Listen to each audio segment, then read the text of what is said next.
Bien, la clase 6, que es la segunda clase de la unidad 2, como les comentaba antes, que explica en alguna medida varias dimensiones de la cuestión urbana de la segunda mitad del siglo XX, en este caso específicamente la variable ambiental, que es evidentemente cada vez más importante, y que tiene bastantes condicionantes, ¿cierto?, a nivel global, que, que, que vienen derivadas de justamente la urbanización o del crecimiento de la urbanización de la gran cantidad de personas que en la época industrial, ¿cierto? Todavía estamos trayendo muchas consecuencias de la industrialización.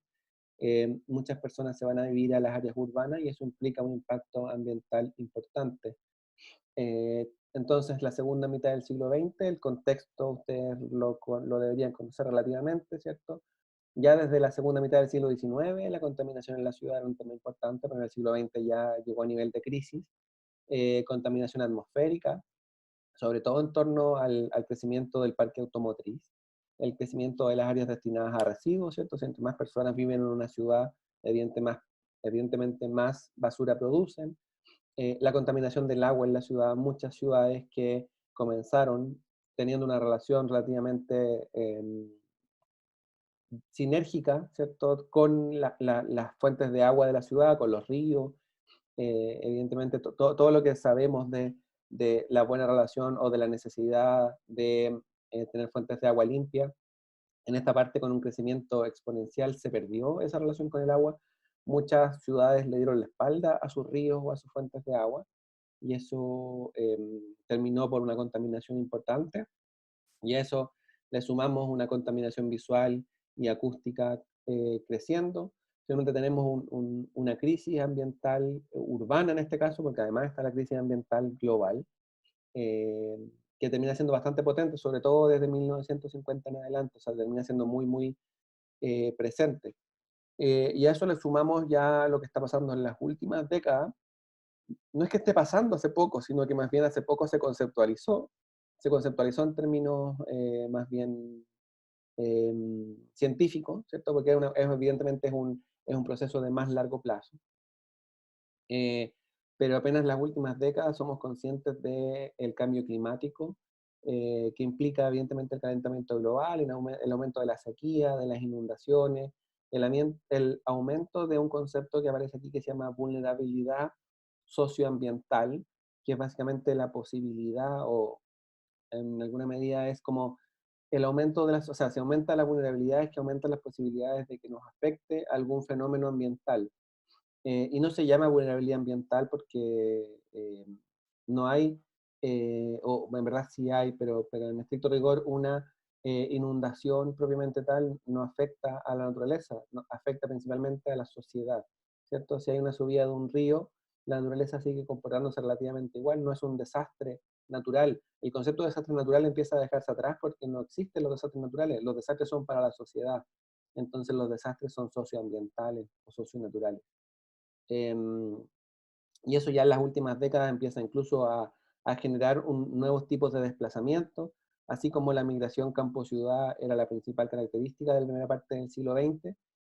La primera parte del siglo XXI, el aumento de las migraciones debido al cambio climático empieza a ser cada vez más preocupante, y ahí está el concepto de refugiados y desplazados climáticos, que va a ser cada vez más importante en el mundo, ¿cierto? Hay lugares completos del planeta que por la sequía, por las inundaciones o porque cambió el modelo productivo gracias al cambio climático, eh, muchas personas de muchos lugares en el mundo tienen que desplazarse, tienen que moverse, tienen que irse de esos lugares porque ya no son habitables. Y eso va a ser un fenómeno también cada vez más presente.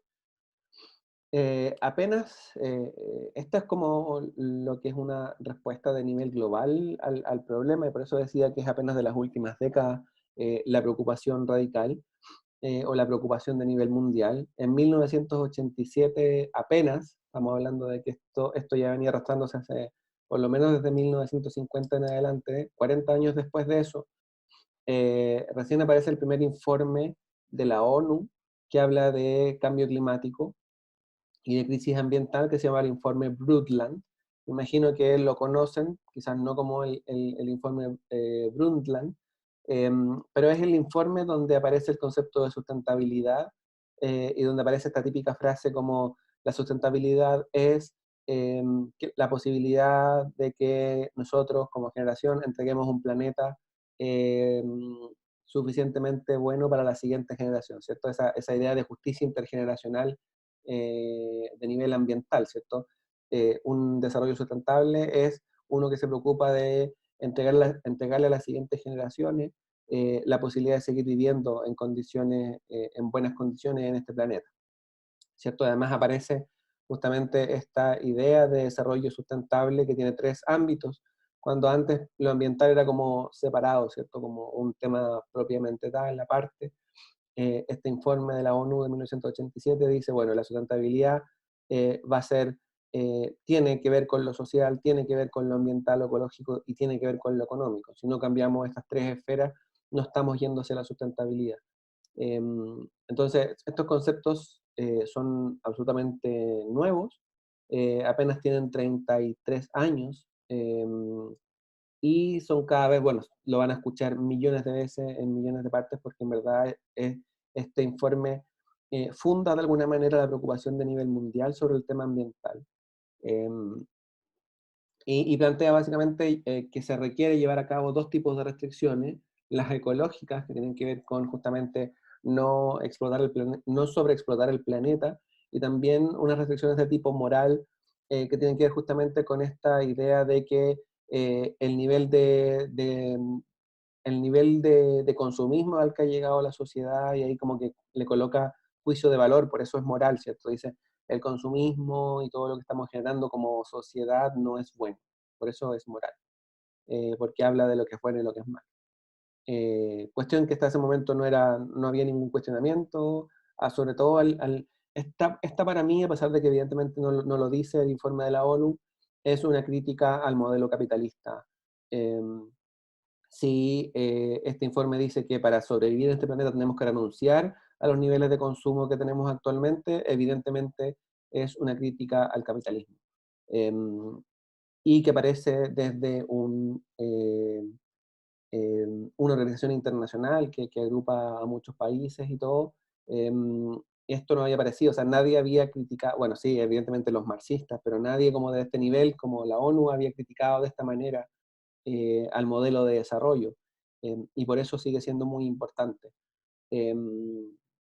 Dice que evidentemente que hay que permitir el crecimiento económico en ciertos lugares donde todavía no se satisfacen las necesidades básicas, que hay un control demográfico referido principalmente a disminuir la tasa de natalidad. Esto también fue súper polémico en ese tiempo, fue básicamente un golpe en las canillas a la Iglesia Católica y a los poderes que decían el control de la natalidad no es importante. Estamos hablando de distintas cosas, métodos anticonceptivos, hasta el aborto legal, ¿cierto? O sea, como de este punto nacen todas estas cuestiones que evidentemente le pegaron muy fuerte a toda la perspectiva más bien naturalista de que las cosas sucedan porque sucedan, de ciertas visiones religiosas sobre todo. No poner en peligro los sistemas naturales, evidente, la conservación de los ecosistemas debe ser subordinada al humano, el uso de los recursos no renovables debe ser lo más eficiente posible, y hay que cuidar el planeta y sus alrededores, también es una cuestión importante. Eh, entonces, aquí en este informe, está en internet, lo pueden leer completo, hay parte importante de las preocupaciones que hasta hoy día tenemos respecto del cambio climático.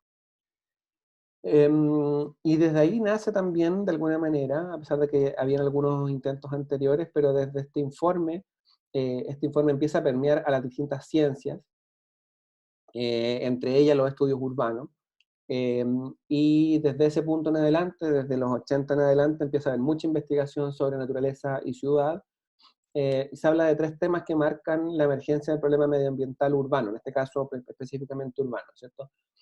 Los estudios relacionados con los riesgos socionaturales y la vulnerabilidad humana respecto de esos riesgos, de esos desastres que no son desastres, sino son, si se produce un terremoto en la naturaleza, no es ningún desastre. La naturaleza está acostumbrada a ese tipo de fenómenos. Los que no estamos acostumbrados somos nosotros y nosotras.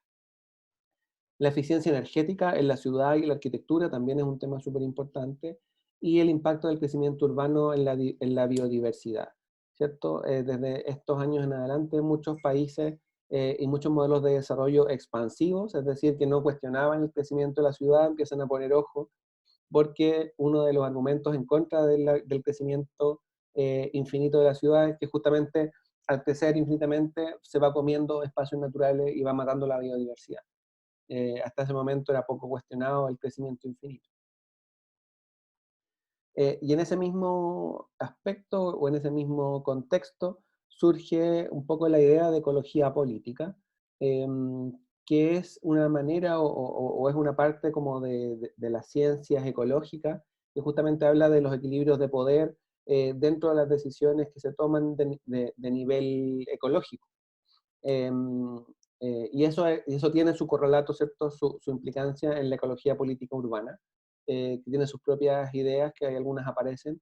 El crecimiento urbano consume áreas verdes productivas y de alta biodiversidad. Los mercados de suelo son un conjunto de externalidades medioambientales. Eso también es una idea que viene de la ecología política y que está impactando de forma cada vez más fuerte en términos de cuestiones a considerar cuando hacemos algún tipo de desarrollo urbano, ¿cierto? El impacto al medio ambiente, el impacto a la capacidad de acceder al sol, el impacto de el mercado del suelo en las condiciones de ventilación de un lugar, el consumo de agua, etcétera. Todo desarrollo inmobiliario en términos de mercado, por eso es economía política, porque se mete justamente en cuestiones relacionadas con la economía y con la política, pero que vienen justamente de la cuestión ecológica. Eh, Todos esos impactos deberían ser considerados como externalidades y deberían ser incorporados en los modelos de negocio, modelos de desarrollo. Otra cuestión que viene de la ecología política es que los impactos que genera justamente este tipo de cosas, el impacto del crecimiento de la ciudad, no impacta a todas las personas por igual.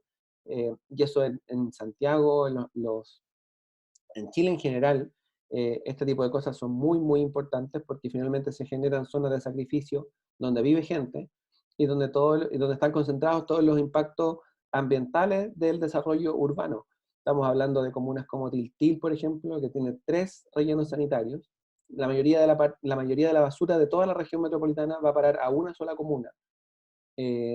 O sectores como Quintero Puchuncaví en la quinta región, donde se acumulan las empresas de alto impacto ambiental y se genera una zona de sacrificio. El concepto de zona de sacrificio tiene que ver justamente con esto.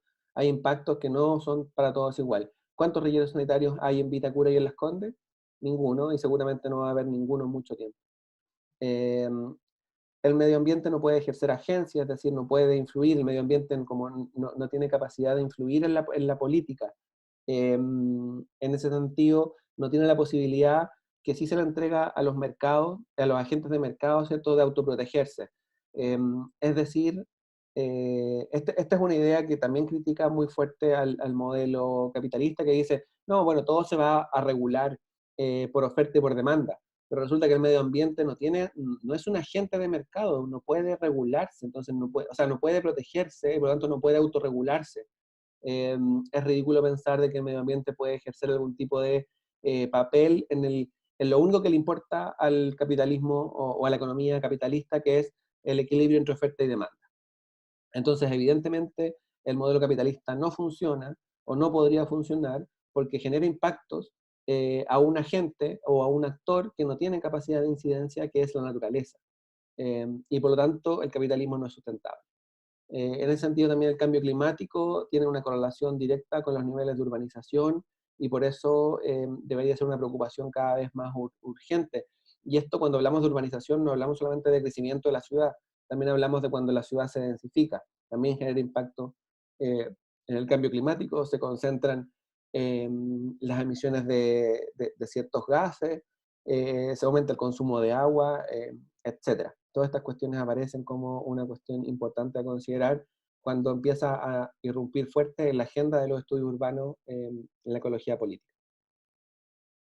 Y justamente en ese lugar o en ese espacio también es donde surge el concepto de conflicto socioambiental, porque requiere de alguien o requiere de alguienes que conflictúen, que generen como conflicto en términos conceptuales. Y aquí están los principales conflictos socioambientales. De nuevo, los conflictos ambientales no existen porque el ambiente en sí mismo la naturaleza en sí misma no tiene conflicto. El conflicto entra cuando nosotros, la sociedad, empieza a mediar en esa relación en esas relaciones ecosistémicas. El primer conflicto importante son las transformaciones del entorno y las externalidades negativas del desarrollo, lo que comentábamos antes, el consumo de agua, la pérdida de material vegetal y de biodiversidad, o el impacto de la basura, etcétera. Transformación del entorno, ¿cierto? El segundo tipo de conflicto socioambiental es la exclusión social de acceso a los bienes públicos de la ciudad, específicamente a los bienes públicos que tienen que ver con la naturaleza, como el agua, la luz natural, etcétera. O condiciones ambientales desfavorables o favorables para algunos, desfavorables para otros, de los aspectos relacionados con, de nuevo, la naturaleza, por ejemplo, las áreas verdes, las vistas. Entonces, la exclusión social relacionada con estos temas se transforma en un conflicto socioambiental. Y por último, la expropiación que surge por el ejercicio expropiatorio del Estado o de los agentes económicos, sobre todo de gran escala. Eh, que también se transforman en otro aspecto importante de los impactos o de los conflictos socioambientales. Por ejemplo, cuando llega una empresa inmobiliaria y compra el bosque esclerófilo de El Panul, en este caso, por ejemplo, en la región metropolitana, en el caso de la comuna de La Florida, y propone allí un desarrollo inmobiliario. Esa es una capacidad expropiatoria en base a la capacidad económica de ciertos agentes de comprar ciertos lugares y poder hacer sus negocios, y eso genera una pérdida de nivel ecosistémico que impacta a toda la región. Entonces por ahí ahí podríamos conceptualizar conflicto, y relacionado con eso también los temas de crisis, ¿cierto? Como para pensar un poco también en que la crisis también tiene que ver con este tipo de cosas. Y evidentemente en los últimos años, en base a todo esto que estamos conversando, surgen perspectivas de investigación en términos de estudios urbanos que son interesantes y que son parte importante de las agendas de las universidades. En este caso, en la universidad hay bastante investigación o vinculación con el medio o desarrollo en algunos de estos temas que son interesantes. El primero es el tema del metabolismo urbano, que justamente este concepto, bueno, en otros cursos lo vamos a tratar un poquito más en profundidad, este concepto de que la ciudad es un metabolismo, tiene inputs, tiene outputs, y deberíamos eh, tender a que este metabolismo sea más bien cíclico, y hay algunas cuestiones que se pueden aprovechar en la ciudad y que generalmente no lo hacemos y lo estamos desaprovechando, porque no creemos en la ciudad como un metabolismo.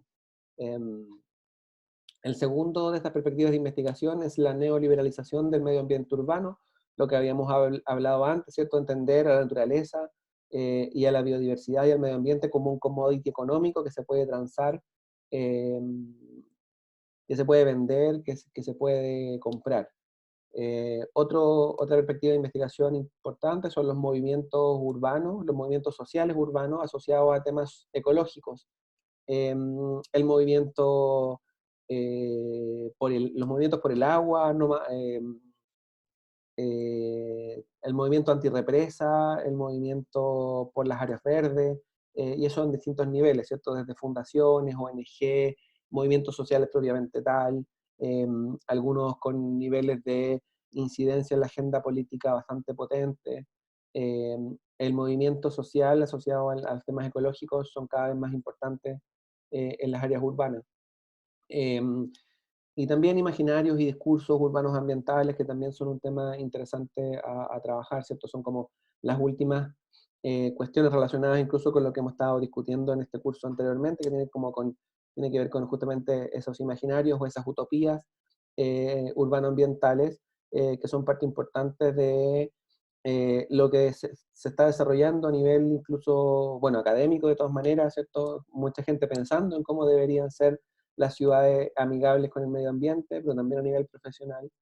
Hay mucho de este tipo de desarrollo, a nivel incluso ya, si lo llevamos a términos arquitectónicos, de imágenes objetivos de cómo debería ser una ciudad ambientalmente amigable, etcétera. Hasta ahora, bueno, lo que más se hace es justamente estudiar discursos asociados a este tipo de temas. Y también aparecen nuevos conceptos, algunos ya los hemos mencionado, ¿cierto? Algunos conceptos relacionados con justamente la relación entre ciudad y naturaleza, que son importantes de considerar, los riesgos de desastre, no desastre natural, nunca más digan desastre natural, porque eso no existe, sino que lo que existe es un riesgo de desastre y una vulnerabilidad socioambiental, una vulnerabilidad de las comunidades humanas en ciertos lugares donde se generan ciertos fenómenos que son naturales, como por ejemplo este que es el gran incendio del Paraíso del año 2014.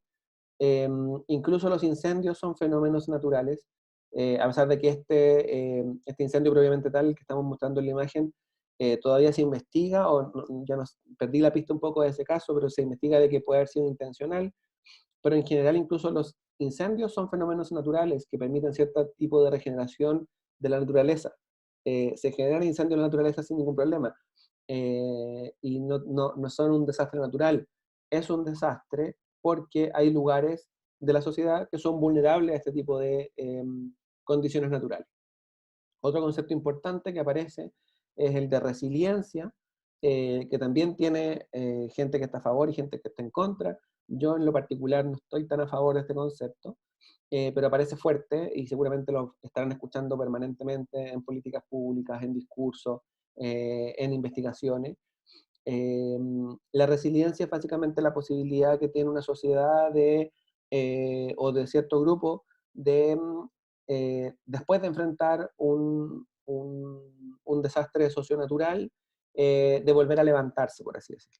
Tener la capacidad de aprender de ese, de ese, mm, de ese momento, de ese acto, o de ese desastre, y reponerse aprendiendo. Yo en alguna medida no estoy tan de acuerdo con este concepto porque muchas veces se usa desde la política y desde el Estado para desentenderse de las obligaciones que tiene el Estado de cuidar a las personas.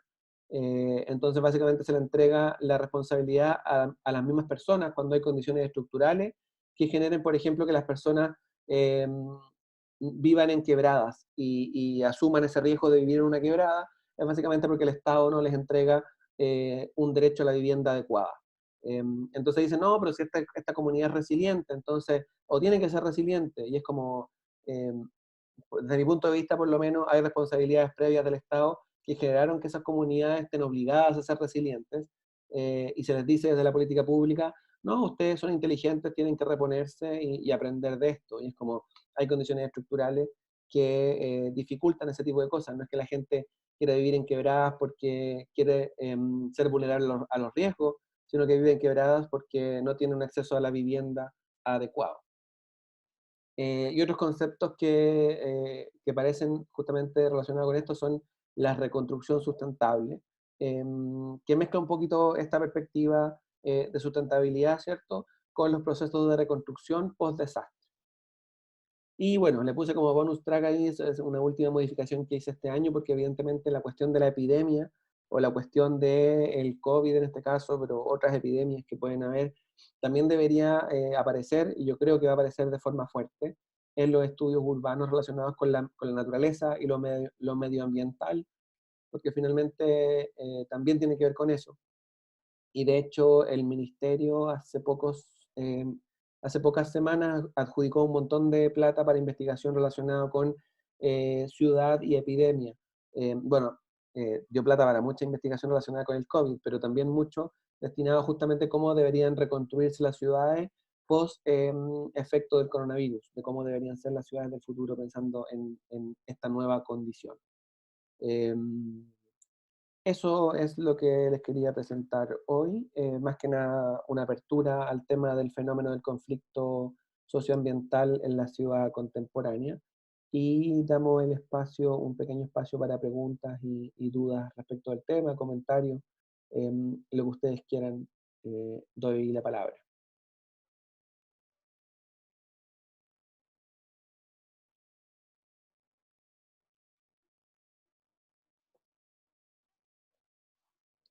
¿Nadie quiere comentar nada?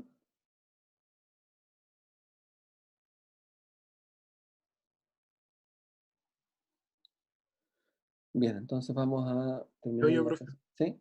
no, Joaquín, perdón, disculpe. ¿no? Lo que pasa es que en el caso de Valparaíso, una vez estaba escuchando un podcast y Ujú, decían que en sí el problema de Valparaíso es que siempre van a existir estos incendios, ujú, que es algo que se va a repetir constantemente debido a todos estos campamentos ya que viven en tan precarias condiciones y tan amontonados, como un poco con esta casi fachada continua, quinta fachada. ujú, Eh, pero en ese caso sigue siendo un caso natural, como se nombraba antes, siendo que en el caso puntual de Valparaíso del Fuego, ya que es algo que sabemos que se va a pasar simplemente porque no está como quizá bien diseñado o este diseño orgánico con el que se fue creando estas villas, o no sé cómo nombrarlo. ujú.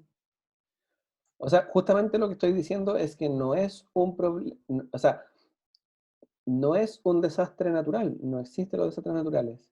Un incendio en una quebrada puede permitirle al ecosistema regenerarse incluso, como a través de el fuego. Para la naturaleza no es un problema que haya un incendio en alguna quebrada. El problema es que allí hay un grado alto de vulnerabilidad socioambiental. Es decir, hay un grado alto de posibilidades de que un desastre, de que se produzca un desastre social en base a ciertos fenómenos naturales. Fenómeno natural, no hay desastres naturales, esto es lo que estoy tratando de transmitir. No existe una cuestión, una condición de que la naturaleza eh, tienda como a, eh, tenga una forma de transformarse como anómalamente. Una inundación no es un desastre natural, es un desastre socio-natural o socioambiental, porque se producen desastres justamente porque hay condiciones de vida que son vulnerables en lugares de inundación o en lugares de incendio. Entonces, el riesgo es una condición no de la posibilidad de que se genere un fenómeno natural, sino que de que ese fenómeno afecte a las personas. Y eso aumenta, evidentemente, si las personas, y eso no es por culpa de ellas, sino que es por culpa de un Estado, por lo menos desde mi punto de vista, es culpa de un Estado que no entrega las condiciones adecuadas de vida, es porque existen personas que aumentan su vulnerabilidad pensando en que no tienen la capacidad económica, por ejemplo, de generar protecciones contra este tipo de fenómenos naturales. Bueno, hay muchos factores que aumentan la vulnerabilidad, pero la vulnerabilidad es social y se genera justamente por una alta densidad, por estar cercano a áreas de riesgo o áreas de donde se producen fenómenos naturales, etcétera. Cada uno de esos factores sociales, económicos, aumentan la vulnerabilidad de ser afectado por un fenómeno ambiental o natural. Como acá en Santiago es con todas las edificaciones que están a lo largo de la falla de San Andrés. De San Ramón. Claro, San Andrés la película. Claro, San Andrés, California. Sí. Exactamente.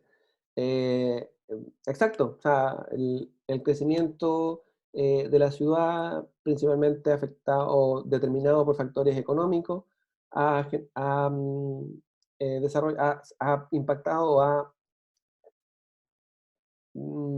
generado crecimiento urbano en lugares de alto riesgo de generación de fenómenos naturales como un movimiento en una falla geológica. Em, y muchos de esos sectores no son, incluso son como vulnerabilidades autosumidas, porque ni siquiera son como sectores tan pobres, ¿cierto? Hay muchas casas muy caras ubicadas en ese lugar de riesgo. Em, Entonces, de alguna manera, la vulnerabilidad la aumentamos con nuestras decisiones, que incluso van más allá de cuestiones a las que estamos obligados si es que no tenemos la capacidad económica, por ejemplo, de acceder a una buena vivienda. Mediamos esa vulnerabilidad también respecto de nuestra conciencia ambiental, nuestra incapacidad de tener información para tomar ciertas decisiones, o porque el mercado inmobiliario propone ciertos modos de vida que tienen que ver con justamente este acercamiento a lo natural, etc. Seguramente también si se hace un desarrollo inmobiliario en el Panul, en la Florida, que bueno, las inmobiliarias avanzan hacia allí, las personas que comprarán esas viviendas estarán asumiendo un grado importante de vulnerabilidad, y seguramente no serán casas baratas.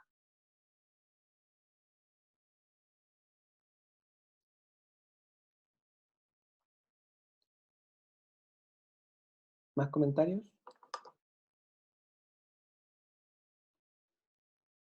Bien, dejamos la clase hasta acá entonces.